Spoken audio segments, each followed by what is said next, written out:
ముందు సంకల్పం అంటే ఏంటో తెలుసుకుందాం. సంకల్పం అంటే అనుకున్నది సాధించడం కోసం విశేషంగా కృషి చేయడం. అంటే సంకల్పించుకున్నవారు తాము ఏది సంకల్పిస్తే అది సాధించడం కోసం, అంటే సిద్ధించడం కోసం విశేషంగా కృషి చేస్తారు. ఉదాహరణకు మంగళంపల్లి బాలమురళీకృష్ణ సంగీత విద్వాంసుడు కావాలని చిన్నప్పుడే సంకల్పించుకున్నారు. ఆయన సంగీత సాధనలో విశేషమైన కృషి చేశారు. సంగీతంలో గొప్ప విద్వాంసులయ్యారు. ఆయన సంగీత విద్వాంసుడు అవ్వాలని ఇంట్లో సంగీత సాధన మానేసి ధ్యానం చేస్తూ కూర్చోలా. అలాగే సచిన్ టెండూల్కర్ క్రికెట్ ఛాంపియన్ అవ్వాలని సంకల్పించుకున్నాడు. క్రికెట్ చిన్ననాటి నుంచి విశేషంగా ప్రాక్టీస్ చేశాడు, అంటే కృషి చేశాడు. క్రికెట్లో ఛాంపియన్ అయ్యాడు. అంతేకాని ప్రాక్టీస్ చేయకుండా ఛాంపియన్ అవ్వాలని సంకల్పం పెట్టి ఇంట్లో కూర్చుని ధ్యానం చేయలేదు. అందుచేత సంకల్పం పెట్టుకుని, అంటే కోరికని ధ్యానం చేస్తే అనుకున్నది అయిపోదు. ధ్యానం అన్నది నీ సంకల్ప శక్తిని పెంచుతుంది. అంటే సంకల్ప శక్తి పెంచుకోవాలి అంటే ధ్యానం అన్నది చాలా అవసరం. అలా సంకల్ప శక్తి ఉన్నవారే విశేషమైన కృషి చేయగలుగుతారు. విశేషమైన కృషి చేసిన వారే అనుకున్నది సాధిస్తారు. అలాగే వికల్పం అంటే ఏంటో అన్నది కూడా ఇప్పుడు మనం తెలుసుకుందాం. ఒక పని చేయాలని అనుకున్నప్పుడు వెంటనే రెండు ఆలోచనలు వస్తాయి. నేనేం చేస్తాను, నా వల్ల అవుతుందేమిటి, అది నాకు సాధ్యమా, నేను ఏం చేయగలను, నా వల్ల కాదేమో అన్న ఆలోచనలు వస్తాయి. అలాంటి ఆలోచనల్ని వికల్పం అంటారు.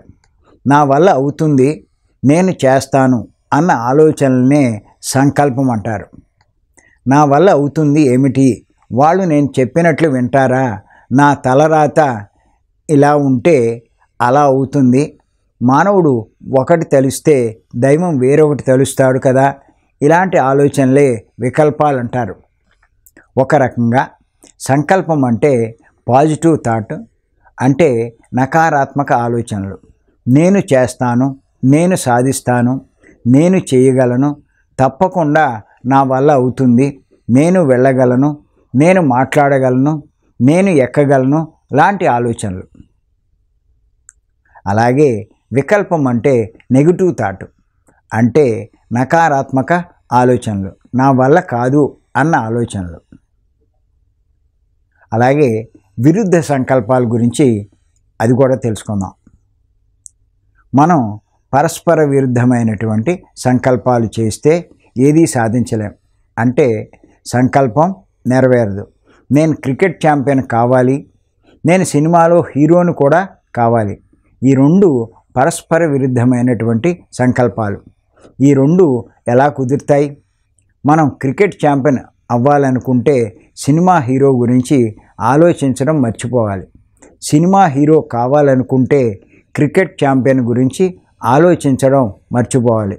ఈ రెండు పరస్పర విరుద్ధం. అందుచేత ఏదో ఒకటి సంకల్పించుకోవాలి, దాని గురించే కృషి చేయాలి, దాన్ని సాధించాలి. అంతేకాని అసలు ఏమీ చేయకుండా ఇంట్లో కూర్చుని ధ్యానం చేస్తే రెండూ రావు. ఎందుచేతనంటే ధ్యానం చేసిన వాడు బుద్ధుడు అవుతాడు. అది కూడా విశేషంగా ధ్యానంలో కృషి చేస్తేనే. అందుచేత జీవితంలో పరస్పర విరుద్ధమైన సంకల్పాలు ఉండకూడదు. ఎందుకంటే విరుద్ధమైన సంకల్పాలు మన మనసులో ఉంటే మనం ఏమీ చేయలేం, ఏది సాధించలేం. ఎక్కడ ఉన్న గొంగళి అక్కడే ఉన్నట్టుగా ఉంటుంది. నా జీవితం క్రికెట్ ఛాంపియన్ కావడానికే, నా జీవితం సినిమా హీరో కావడానికే, ఈ నా జీవితం డబ్బు సంపాదించడానికే, ఈ నా జీవితం ఎమ్మెల్యే కావడానికే, నా జీవితం కలెక్టర్ కావడానికే అని ఏదో ఒకటి ధ్యేయంగా పెట్టుకోవాలి, నిశ్చయించుకోవాలి. అప్పుడు దాని మీద కృషి చేస్తే అవుతుంది. అంతేకాని 2-3 లక్ష్యాలు పెట్టుకుంటే అంతా కలకా బొలక అయిపోయి ఏదీ సాధించలేరు. అందుచేత పరస్పర విరుద్ధమైనటువంటి సంకల్పాలు ఉండకూడదని తెలుసుకోవాలి. అలాగే సంకల్ప శుద్ధి, దీని గురించి కూడా తెలుసుకుందాం. ప్రతి మనిషి తన లక్ష్యాలని నెరవేర్చుకోవాలి అంటే ముఖ్యంగా ఏక సంకల్పంతో పాటు సంకల్ప శుద్ధి కూడా అవసరమే. వరి పైరులో కలుపు మొక్కలు లేకపోతే అది శుద్ధ పంట అవుతుంది. అలాగే సంకల్పంలో వికల్పం లేకపోతే అది శుద్ధ సంకల్పం అంటారు. వికల్పం ఉంటే ఆ సంకల్పం అశుద్ధమవుతుంది. అటువంటి వారు కూడా అనుకున్నది సాధించలేరు. అందుచేత వికల్పం లేని శుద్ధ సంకల్పం వల్ల మాత్రమే జీవితంలో అనుకున్నది సాధించగలరు. ఇదే సేత్ మహాశైలి ఇచ్చినటువంటి సందేశం. అలాగే సంకల్ప శక్తి గురించి కూడా ఇప్పుడు మనం తెలుసుకుందాం. ఎక్కడ ఒక సంకల్పానికి 2-3 వికల్పాలు తోడు అవుతాయో అక్కడ సంకల్పానికి శక్తి ఉండదు. ఆ సంకల్పం నిర్వీర్యంగా ఉంటుంది. అందుచేత సంకల్పానికి శక్తి కావాలి అంటే సంకల్ప శుద్ధి ఉండాలి.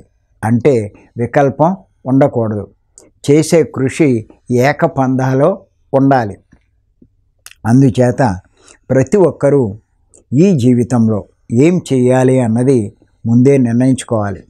అటల్ బిహారీ వాజ్పేయి ప్రైమ్ మినిస్టర్ అవ్వాలని, మరి ఎస్పి బాలసుబ్రహ్మణ్యం మంచి సంగీత విద్వాంసుడు కావాలని, టెండూల్కర్ క్రికెట్ ఛాంపియన్ కావాలని ఏదో ఒక దాని మీదే పూర్తి శ్రద్ధ ఏకాగ్రత చూపించారు.